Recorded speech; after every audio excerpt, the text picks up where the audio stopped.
All right, guys, it's now time to work on your blue notes on this part of the activity. So I do want you to kind of go through our steps and go through some examples with me, and then just we're going to check your understanding of multiplying radicals. I'm going to highlight this information. You don't necessarily have to do this, but this right here are your steps. It's just two things you need to do.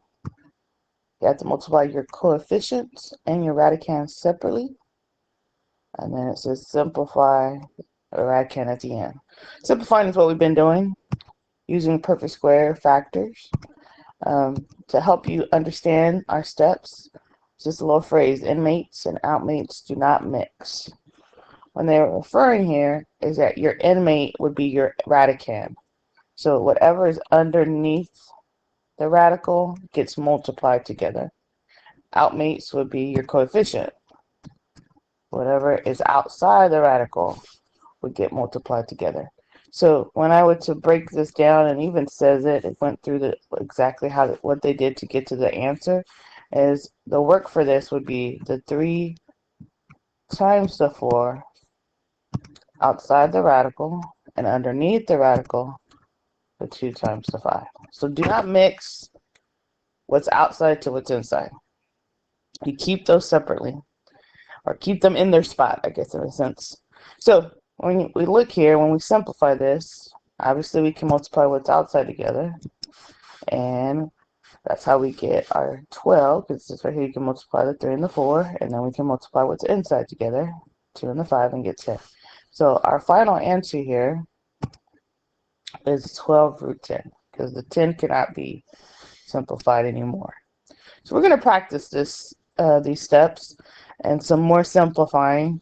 And we're going to just check your understanding of multiplying radicals. So I want you to make sure you do these examples with me. If you have the idea, you can move ahead, but do check that you get to the right answer, because there are some multiple steps, and like I get mainly in additional simplifying. So if I do example 1, okay, we're gonna multiply what's outside together. Outside of the coefficients, outside the radical, is the 9 and the 5. So 9 times 5. Then I will have my radical symbol, and we're going to multiply what's inside together, or underneath the radical. So that's 2 times 6. All right, so then we're going to simplify this. So this ends up becoming 45 square root of 12. Okay. Now, this 12, here's the thing you have to kind of think about after you're done with the first step, is can the radicand, the new radicand, be simplified more? Like, do I have a perfect square that can go into that number? And we do. So what we're going to do to simplify this more, you're going to keep the 45 outside the radical. What's outside stays outside. And then we're going to show the factors for that radicand 12. I could use 4 and 3. So I'm going to do 4 times 3. The 4 is the perfect square. Sorry. So that's going to come out and come over here with the 45. So your simplified answer is, because now we're going to multiply what's outside together and get 90, then the square root of what remained, which was the 3. So that is our simplified answer to example 1. So I think the key for most students is to always check that you can simplify it some more, and you got to remember your perfect squares, okay? And that's kind of why I was checking at the beginning here. Now on example 2 here, we're distributing. We're going to distribute this root 3 to each term inside the parentheses. I'm not sure if y'all recognize that, but there's parentheses here. And so we're going to just do one at a time. And when I do that, the first term here, 3, or root 3 times 3. 3 is a whole number, so that would be outside the square root. And your radical 3 would stay. Okay. Now for the next term, we're doing root 3 times root 15. Now both of these are radicands. 15 is underneath the radical and 3 is underneath the radical. So this becomes the square root of 45. 3 times 15 is 45. But now what I have to check is, can I simplify the 45 further? And you can, okay? You can simplify this because it has a perfect square that goes in as a factor of 45. So I'm just going to simplify this underneath here. And that would have been 9 times 5. Everything else remains. The 3 root 3, and then, oops, sorry, that's the 3 root 3. Plus this 9 root 5. But we're going to take out that perfect square root. When I do, this 3 is now going to come outside in the front of the radical. So my final simplified answer is the 3 root 3, the first term, plus the root 45 simplified will become 3 square root of 5. And then this is our final answer.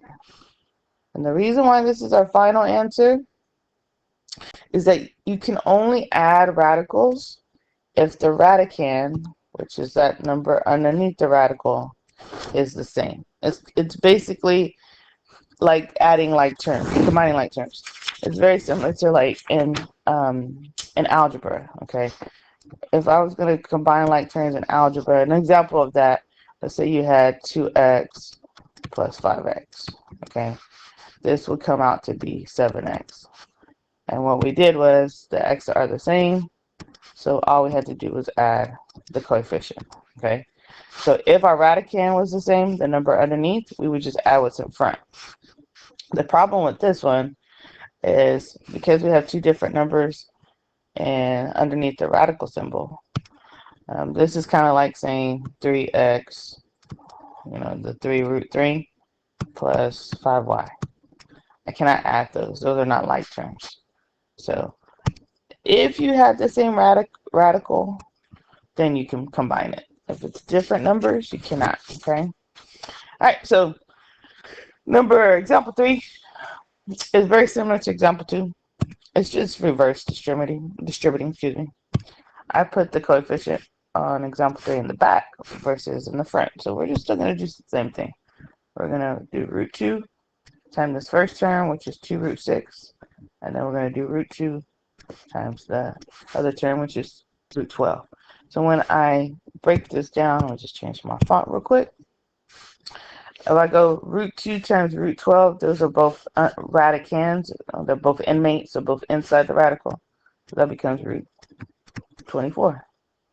Then, when I multiply my root 2 times my 2 root 6, I can't multiply the 2 with it, but I can do 6 and 2, which also becomes root 12. And now what I'm going to do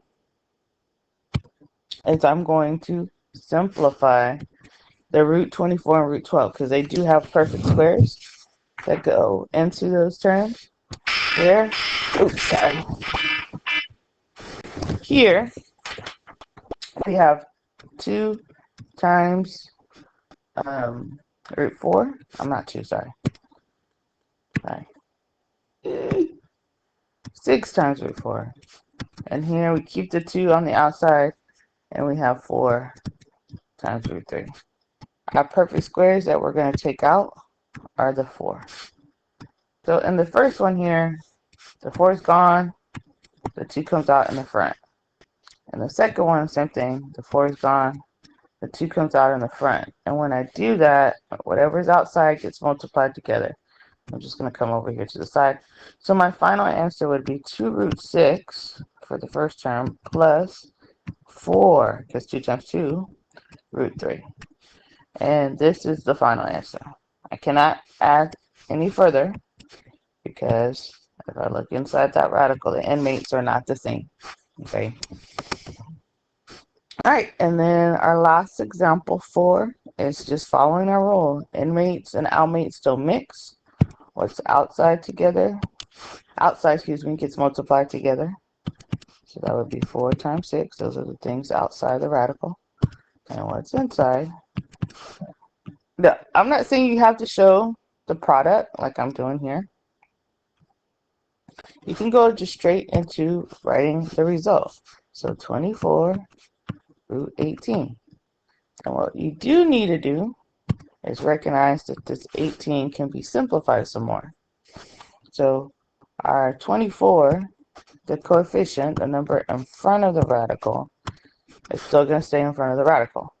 We're just going to show our factors of 18, which is 9 and 2.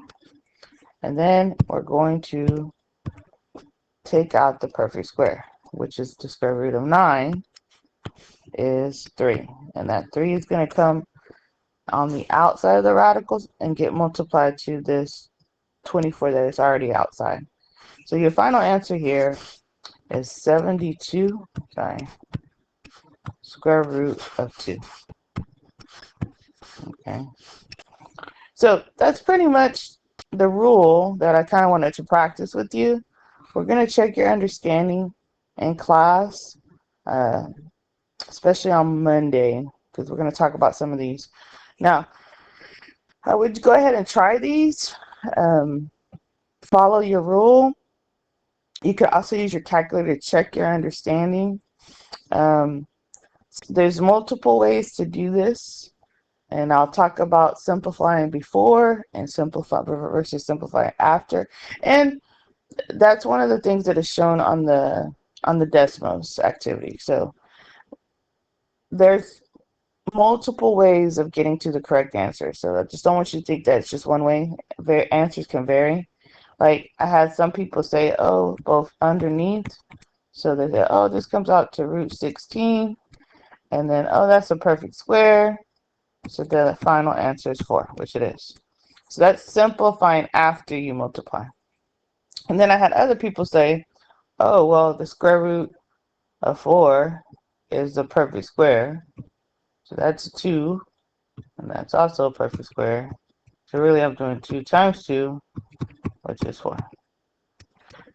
And then the thing that hopefully gets you to recognize is that, and I'm just going to erase this work real quick, is that anytime you multiply a radicand, which is the number underneath, to itself, so anytime I do a radical times a radical, that's with the same number, basically it gets rid of the radical symbol and you're left with just what's underneath.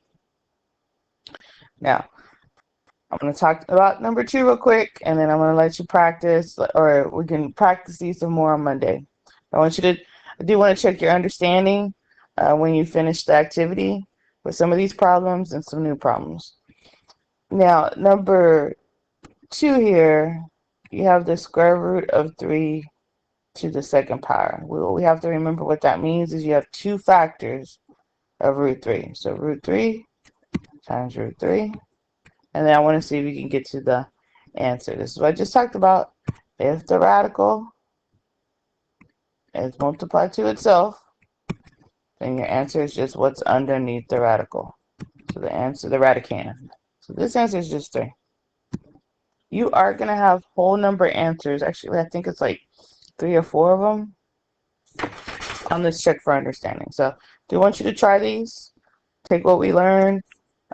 Take what we did together on the previous examples up here.